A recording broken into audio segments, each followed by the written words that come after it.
জাতীয় পর্যায়ে গৌরবোজ্জ্বল ও কৃতিত্বপূর্ণ অবদানের স্বীকৃতি স্বরূপ দেশের 15 জন বিশিষ্ট ব্যক্তি ও 5 প্রতিষ্ঠানকে স্বাধীনতা পুরস্কার দেওয়া হয়েছে। রাজধানীর ওসমানী স্মৃতি মিলনায়তন অনুষ্ঠানে বক্তব্য রাখছেন প্রধানমন্ত্রী তারেক রহমান। সরাসরি চলে যাচ্ছি সেখানে। সেই বাংলাদেশটি এখন 55 বছর পার করে ফেলেছে। এত বছরেও আমাদের যেমন অনেক প্রাপ্তি রয়েছে, অপ্রাপ্তিও কিন্তু কম নয়। সুতরাং আমাদের প্রত্যাশিত স্বনির্ভর সমৃদ্ধ বাংলাদেশ গড়তে হলে প্রতিশোধ, প্রতিহিংসা কিংবা অযথা বিতর্ক নয়। শহীদ রাষ্ট্রপতি জিয়াউর রহমান বলতেন, জাতীয় ঐক্য আমাদের শক্তি, বিভাজন আমাদের দুর্বলতা। সেই কথা স্মরণ করেই বলতে চাই, আমাদের পথ মত ভিন্ন হতে পারে, আমাদের মধ্যে বিভিন্ন ইস্যুতে বিতর্ক বিরোধ থাকতে পারে, তবে আমাদের মধ্যেকার বিতর্ক বিরোধ যেন শত্রুতায় রূপ না নেয়।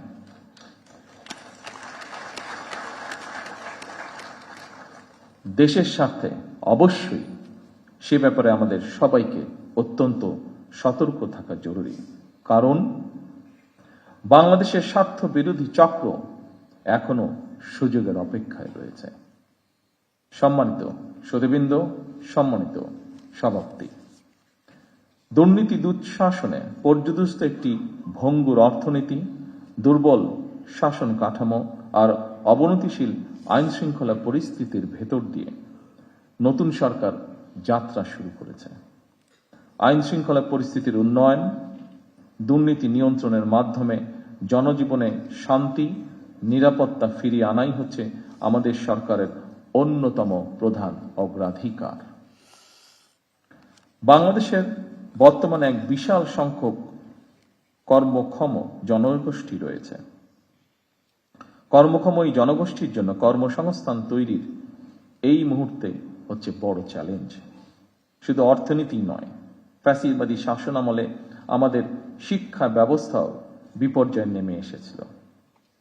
এমনকি ইন্টারিম গভর্নমেন্টের সময়ও শিক্ষা ব্যবস্থায় শৃঙ্খলা ফেরেনি দুঃখজনকভাবে। বর্তমান প্রতিযোগিতামূলক বিশ্বে টিকে থাকতে হলে দেশের শিক্ষা ব্যবস্থাকে আধুনিক এবং অবশ্যই কর্মমুখী করতেই হবে।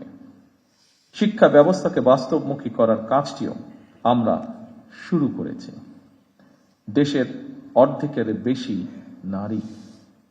নারীদের জন্য নিরাপদ বাংলাদেশ গড়ে তুলতে না পারলে আমাদের কোনো উদ্যোগই সহজে সফল হবে না।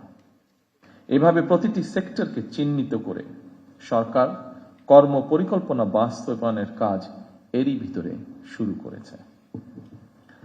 জনগণের রাষ্ট্র পরিচালনার দায়িত্ব পাওয়ার আগেই আমরা বিস্তারিতভাবে দেশের জনগণের সামনে দলীয় ইশতেহার ঘোষণা করেছিলাম। রাষ্ট্র মেরামতের অঙ্গীকার নিয়ে আমরা প্রকাশ্যে জুলাই সনদ বাস্তবায়নের জন্য স্বাক্ষর করেছিলাম। জনগণ আমাদের প্রতিটি অঙ্গীকারের পক্ষে সমর্থন জানিয়েছেন। এবার আমাদের অঙ্গীকার বাস্তবায়নের পালা। সম্মানিত সকল উপস্থিতিবৃন্দ, আমরা ইতিমধ্যেই জনগণের সামনে দেওয়া অঙ্গীকার বাস্তবায়নের কাজ শুরু করেছি। আমরা দলীয় ইশতেহারে এবং স্বাক্ষরিত জুলাই সনদের প্রতিটি দফা, প্রতিটি অঙ্গীকার অক্ষরে অক্ষরে পালন করব ইনশাআল্লাহ। আমি বিশ্বাস করি ব্যক্তিগতভাবে পুঁথিগত পরিবর্তনের চেয়ে মানসিকতার পরিবর্তন অত্যন্ত বেশি জরুরি। বিএনপি সরকার যতবার রাষ্ট্র পরিচালনার সুযোগ পেয়েছে বারবার চেষ্টা করেছে এর প্রমাণ দিতে। সম্মানিত উপস্থিতিবৃন্দ,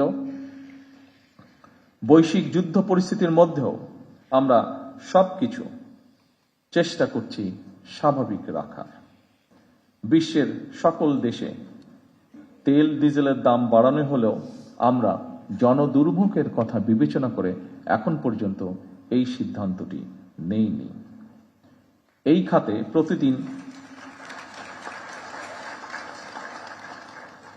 খাতে প্রতিদিন শত শত কোটি টাকা ভর্তুকি দিয়ে হলেও সরকার চেষ্টা করছে আন্তরিকভাবে পরিস্থিতি স্বাভাবিক রাখা। জনগণের সুবিধা নিশ্চিত রাখতে সরকার সম্ভাব্য সকল প্রকার প্রচেষ্টা অব্যাহত রেখেছে। কারণ বর্তমান সরকার জনগণের দ্বারা নির্বাচিত একটি সরকার। বর্তমান সরকার জনগণের কাছে দায়বদ্ধ সরকার। সম্মানিত উপস্থিতিবৃন্দ, প্রিয় সাংবাদিক ভাইরা, আমি আশ্বস্ত করতে চাই জনগণের বিচলিত হওয়ার কোনো কারণ নেই। তবে আমরা যদি সকলেই রাষ্ট্রীয় আচার অনুষ্ঠানে বাহুল্যের বর্জন, এমনকি পারিবারিক পর্যায়েও যদি অমিতব্যয়িতা পরিহার করি, তার জন্য আমি দেশের সকল মানুষকে অনুরোধ জানাচ্ছি। সম্মানিত সুধীবৃন্দ, আজ যারা স্বাধীনতা পদকে ভূষিত হলেন, আপনারা প্রত্যেকে জাতির গৌরব। আপনাদের মতন সফল মানুষরা আগামী প্রজন্মের সামনে দৃষ্টান্ত হয়ে উঠুন, এই প্রত্যাশায় আপনাদেরকে আমি আরো একবার ধন্যবাদ জানাতে চাই। যারা মরণোত্তর পুরস্কার পেয়েছেন, আল্লাহর দরবারে তাদের মাগফিরাত কামনা করছি। সম্মানিত উপস্থিতিবৃন্দ, আমি এই বলে আমার বক্তব্য শেষ করছি। আল্লাহ হাফেজ। বাংলাদেশ জিন্দাবাদ।